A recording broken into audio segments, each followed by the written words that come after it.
Nuevamente con ustedes su doctor Tigre, el que ronca en esta negra noche neoliberal latinoamericana y que hoy día les invita a ustedes nuevamente a votar nulo en las próximas elecciones y a votar por una asamblea constituyente, entregar su firma para convocar a una asamblea constituyente que le devuelva a la constitución de 2008 su magnificencia, sus grandes logros que han sido manipulados, destrozados a través de los partidos políticos y su retoma del poder en Ecuador.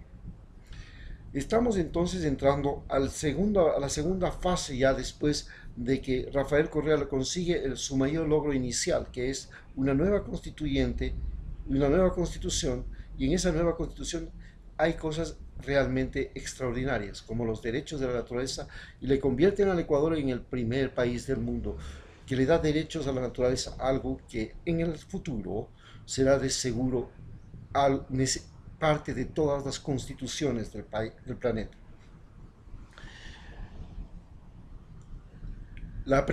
A partir de ese momento, Rafael Correa se enfrenta, en primer lugar, a los indígenas. El gran problema de los indígenas es que ellos quieren, para ellos, la educación intercultural y también quieren la administración de las áreas protegidas donde se encuentren sus colectividades. Entre las áreas protegidas están, por supuesto, el denominado Parque Yasuní, la más grande reserva forestal y natural del Ecuador, donde existen 4 nacionalidades. Y la gran disputa por el Yasuní es porque en el Yasuní se encuentra un enorme yacimiento petrolero que es extraído en el lado peruano, porque es un yacimiento petrolero que comparten Ecuador y Perú, y que Ecuador tenía o lo sacaba o se lo regalaba a Perú. Bien, se empieza entonces una acción internacional para proteger el Yasuní, y mediante la cual el gobierno ecuatoriano decide, el gobierno de Rafael Correa, no explotar el Yasuní y de esa manera no emitir gases invernadero, gas carbónico, por motores de combustión, a la atmósfera, pero exige que los países más desarrollados, que son los que contaminan más el planeta, paguen lo que se llaman por servicios ambientales. Esta idea es tomada por los países más desarrollados, entre ellos Alemania y Estados Unidos, como una extorsión. Es ponernos que no van a explotar si no les damos plata. Y esto lleva a que esta idea de el canje del Yasuní por pago por servicios ambientales se eche abajo. Rafael Correa propone al mundo entero que los países desarrollados tienen que pagar por los servicios ambientales que ofrecen los países subdesarrollados. Esto es la producción de oxígeno, de agua pura, de árboles, la protección de la biodiversidad y la memoria genética del planeta, a cambio de que ellos nos paguen para poder nosotros tener personas y tener condiciones que eviten que la población invada las áreas protegidas y destruya. Darle a la población condiciones suficientes para que busquen otro mecanismo de supervivencia que no sea la destrucción de las grandes reservas marinas, de las reservas forestales, de las reservas de páramo y montaña. En estas condiciones, los indígenas quieren además que no se permita la explotación minera en sus territorios, pero Ecuador es poseedor de grandes cantidades de oro, de cobre y de petróleo, y los indígenas no aceptan que se destruya su entorno. Se demuestra que se puede hacer explotación petrolera, explotación minera, especialmente de oro, bajo tierra sin trastornar la naturaleza. Los indígenas no lo creen. Tienen el antecedente de haber visto cómo las compañías petroleras vinieron a Ecuador y produjeron el mayor derrame de petróleo de toda la historia de la humanidad. En la selva amazónica, en el lugar con la mayor biodiversidad del mundo, el daño era cuantioso.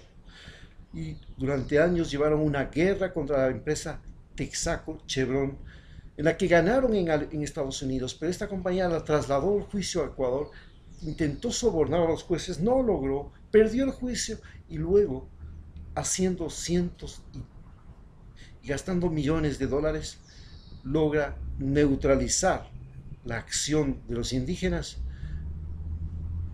y el gobierno de Lenín Moreno decide no cobrar la deuda de Chevron a cambio de que Chevron no cobre una deuda a Ecuador fraguada, montada y creada de manera incorrecta. Esta es la situación entonces que enfrenta la primera enfrentamiento con los indígenas. El segundo enfrentamiento es por la educación bicultural. El problema de la educación bicultural es que la educación bicultural indígena tenía ciertas taras. ¿Cuáles eran las taras? Era un instrumento mediante el cual los indígenas que hacían política, que son específicamente indígenas que no trabajan en nada, son los vagos de la comunidad.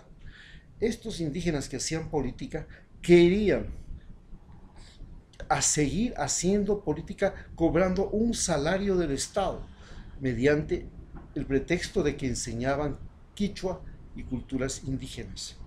Pero además, la educación que se daba era una educación para indoctrinar a los indígenas en que ellos eran una cultura diferente, pero sobre todo eran una cultura inferior. Estaban indoctrinando, ¿por qué? Porque los indígenas en las sierras se habían dividido en dos grupos.